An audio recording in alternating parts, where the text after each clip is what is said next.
जरा सोचिए, क्या हो जब दुनिया के दो बिल्कुल अलग थलग सिरे आपस में टकरा जाएं। एक तरफ हो ब्रिटिश सेना का सख्त अनुशासन, पक्के सबूत और हर चीज को तर्क की कसौटी पर तौलने की आदत, और दूसरी तरफ हो हमारे हिमालय की वो प्राचीन रहस्यमयी दुनिया जिसे आज तक पूरी तरह कोई समझ नहीं पाया है। आज की हमारी इस खास ऐतिहासिक पड़ताल में हम कुछ ऐसा ही देखने वाले हैं। हम बात कर रहे हैं 1942 नैनीताल फाइल की।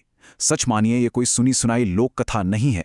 ये एक ब्रिटिश सैन्य अधिकारी द्वारा दर्ज किया गया एक ऐसा प्रमाणित अनुभव है जो हमारी पूरी भौतिकवादी सोच को पलट कर रख देता है। तो चलिए इस बेहद दिलचस्प रहस्य के पन्ने पलटते हैं। इस पूरी जांच के दौरान हम सिलसिलेवार तरीके से आगे बढ़ेंगे। हम उस आधी रात के अजीबोगरीब आदेश से लेकर दिन के उजाले में दिखे उस अकल्पनीय होलोग्राफिक विजन तक का सफर तय करेंगे। और सबसे जरूरी बात, हम उन ठोस दस्तावेजी सबूतों को भी खंगालेंगे जो इस पूरी घटना की गवाही देते हैं। अब सीधे चलते हैं उस इंसान की तरफ जिसके इर्द गिर्द ये पूरा रहस्य बुना गया है। इनका नाम था L.P. फेरल।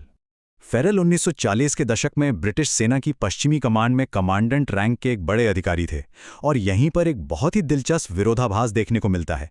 देखिए, ब्रिटिश सैन्य ढांचा पूरी तरह से तर्क, कठोर अनुशासन और जो दिखता है वही सच है वाली सोच पर चलता है। लेकिन दूसरी ओर है हिमालय की वो आध्यात्मिक परंपरा जो सदियों से विज्ञान से परे की घटनाओं का केंद्र रही है। कमांडेंट फेरल कोई आम अफसर नहीं थे। भारत आने के बाद उन्होंने पूर्ण शाकाहारी जीवन शैली अपना ली थी और योग में उनकी गहरी दिलचस्पी थी। एक बेहद तर्कशील सैन्य दिमाग जब हिमालय के गहरे रहस्यों से आमने सामने होता है तो जो नतीजा निकलता है वो वाकई चौंकाने वाला होता है। तो हुआ कुछ यूं कि इस पूरे वाक्य की शुरुआत एक बेहद साधारण सी दिखने वाली कैंपिंग ट्रिप से हुई। साल था 1942। कुमाऊं क्षेत्र के तत्कालीन राजा ने कमांडेंट फेरल को नैनीताल की पहाड़ियों में एक शांत जगह पर कैंपिंग के लिए बुलाया था। राजा, फेरल और उनका पूरा काफिला वहां पहुंचा और घने पेड़ों के बीच टेंट लगा दिए गए। आधी रात तक सब कुछ बिल्कुल सामान्य था। पूरी कैंपसाइट गहरी नींद में थी। लेकिन ठीक रात के 3:30 बजे कुछ ऐसा हुआ जिसकी किसी ने कल्पना भी नहीं की थी। फेरल की नींद अचानक टूट गई। उन्हें साफ महसूस हुआ कि टेंट के बाहर कोई खड़ा है। और फिर सुबह होते होते फेरल अकेले ही, जैसे किसी अदृश्य चुम्बक से खिंचे हुए, उत्तर पश्चिमी पहाड़ी की ओर निकल पड़े। आखिर रात 3:30 बजे हुआ क्या था? दरअसल फेरल को अंधेरे में एक बेहद स्पष्ट और रहस्यमयी आवाज सुनाई दी थी। आवाज ने कहा, हमें उस स्थान की आवश्यकता है, आप ये जगह खाली कर दें। यदि बात समझ नहीं आ रही तो सामने वाली उत्तर पश्चिमी पहाड़ी पर आ जाइए। फेरल ने जैसे ही बाहर आकर टॉर्च जलाई, उन्हें एक इंसान जैसी विशाल काली परछाई खड़ी दिखी जो रोशनी पड़ते ही हवा में गायब हो गई। जरा सोचिए, एक निडर, युद्ध के मैदान का तपा हुआ सैनिक उस अदृश्य सत्ता के सिर्फ एहसास मात्र से पसीने से तरबतर हो गया था। उसी रहस्यमयी आदेश का पालन करते हुए पौ फटने के साथ ही फेरल ने पहाड़ी की चढ़ाई शुरू कर दी। रास्ता बेहद संकरा, कांटों से भरा और खड़ी चढ़ाई वाला था। एक पक्के सैनिक के भी पसीने छूट रहे थे, लेकिन फेरल का दावा था कि कोई अदृश्य शक्ति उन्हें लगातार रास्ता दिखा रही थी और एक अजीब सी ऊर्जा दे रही थी। करीब 3 घंटे की थका देने वाली चढ़ाई के बाद जब वो हाँपते हुए एक चट्टान पर गिरे तो उन्हें वही रात वाली आवाज दोबारा सुनाई दी। वहां सामने एक बेहद वृद्ध, दुबले पतले शरीर वाले सिद्ध योगी बैठे थे। उन योगी ने प्यार से फेरल की पीठ थपथपाई और यकीन मानिए, फेरल के शरीर की सारी थकान एक ही सेकंड में छूमंतर हो गई। जैसे शरीर में हजारों वोल्ट की बिजली दौड़ गई हो। एक योगी के स्पर्श मात्र से भौतिक शरीर की सारी सीमाएं टूट चुकी थीं। लेकिन असली कहानी तो दोपहर के वक्त शुरू होती है। जो कुछ वहां हुआ वो किसी को भी अचरज में डाल सकता है। उस सिद्ध योगी ने फेरल को बताया कि उन्होंने एक युवा लड़के को वहां बुलाया है जो पिछले जन्म में उनका शिष्य था, और गलती से फेरल का कैंप ठीक उसी जगह लग गया था जहां उस शिष्य को आना था। वापस आकर फेरल ने तुरंत राजा को यह बात बताई और पूरा कैंप 200 गज दूर शिफ्ट कर दिया गया। दोपहर होते होते सचमुच एक अनजान युवा लड़का उस खाली जगह पर आया और गहरी समाधि में बैठ गया। कुछ देर बाद वो वृद्ध योगी भी वहां प्रकट हुए और उन्होंने एक धुनी जलाई। और इसके बाद जो हुआ, उसने एक फौजी और वैज्ञानिक दिमाग की बुनियाद ही हिला दी। अचानक योगी के माथे से एक तेज रोशनी की किरण निकली, बिल्कुल किसी लेजर बीम की तरह, और सीधे पास खड़े एक बड़े से पेड़ के तने पर जाकर पड़ी। पेड़ के उस तने पर जो दिखा वो किसी साईफाई फिल्म का सीन लग सकता है। फेरेल ने अपनी ही आंखों से देखा कि उस तने पर एक गोल सा चमकता हुआ पर्दा बन गया था, बिल्कुल सिनेमा स्क्रीन की तरह, और उस पर बाकायदा चलते फिरते चित्र यानी मूविंग पिक्चर्स दिखाई दे रही थीं। उसमें किरदार आपस में बात कर रहे थे। वो सब उस युवा शिष्य के पिछले जन्म की घटनाएं थीं। उन दृश्यों को देखते ही उस लड़के को अपने पूर्व जन्म की सारी यादें वापस आ गईं और वो फूट फूट कर रोते हुए अपने गुरु के चरणों में गिर पड़ा, ताकि वो अपनी अधूरी रह गई साधना पूरी कर सके। अब ये सोचने वाली बात है, क्या आज का हमारा आधुनिक विज्ञान बिना किसी बाहरी प्रोजेक्टर के सीधे इंसान के दिमाग से पेड़ पर ऐसे मूविंग पिक्चर्स उकेरने की तकनीक खोज पाया है? बिल्कुल नहीं। अब यहां एक बहुत ही लाजमी सा सवाल उठता है, क्या ये महज एक मनगढ़ंत कहानी है?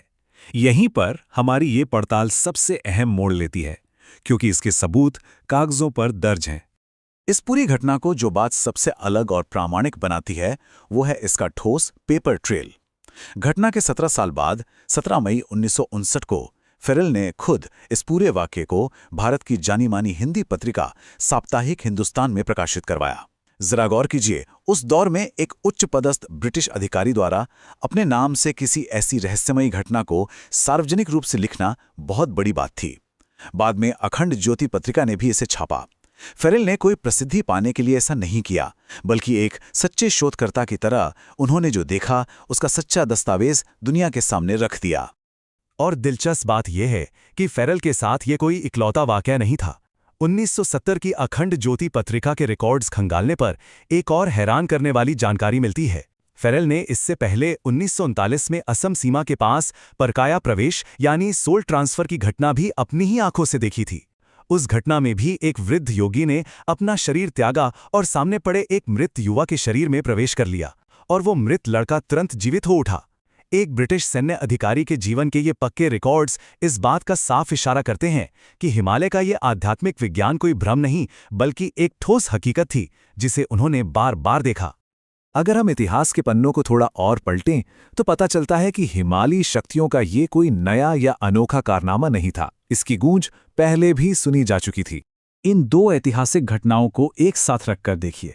एक तरफ 1942 का वो दस्तावेज है जहां एक योगी अपने पिछले जन्म के शिष्य को दूर से खींच लाता है, और दूसरी तरफ है 1860 के दशक की रानीखेत की वो मशहूर घटना जिसका जिक्र दुनिया भर में पढ़ी जाने वाली ऑटोबायोग्राफी ऑफ ए योगी में है। वहां भी अमर योगी महाअवतार बाबा जी ने अपने पूर्व जन्म के शिष्य लाहिड़ी महाशय को दुर्गम पहाड़ों पर बिल्कुल इसी तरह बुलाया था। दोनों घटनाओं में समानता देखिए। गुरु द्वारा शिष्य को पिछले जन्म की याद दिलाकर उसकी अधूरी साधना पूरी करवाना, यह साबित करता है कि हिमालय की इन रहस्यमयी शक्तियों का अपना एक सुव्यवस्थित तरीका है, एक सेट पैटर्न है, जिसे पश्चिमी कमान के एक अधिकारी ने पूरी प्रामाणिकता के साथ रिकॉर्ड कर लिया।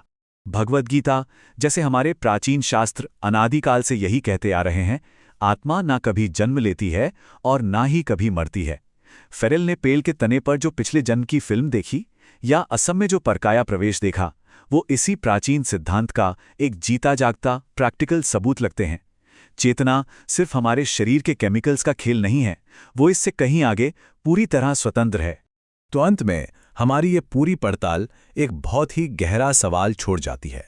क्या चेतना, जिसे हम कॉन्शियसनेस कहते हैं, सच में सिर्फ इस भौतिक शरीर तक ही सीमित है? कमांडेंट फेरेल की इस प्रमाणित 1942 नैनीताल फाइल को देखकर तो यही लगता है कि हमारी आधुनिक साइंस को अभी बहुत कुछ सीखना बाकी है। साफ है कि प्राचीन हिमालयी विज्ञान ने भौतिकी और चेतना के उन नियमों को सदियों पहले ही डिकोड कर लिया था, जिन्हें समझने के लिए आज के वैज्ञानिक अभी भी हाथ पैर मार रहे हैं। ये इतिहास का एक ऐसा पन्ना है जो हमें विज्ञान और अध्यात्म दोनों को एक बिल्कुल नए नजरिए से देखने पर मजबूर कर देता है ना?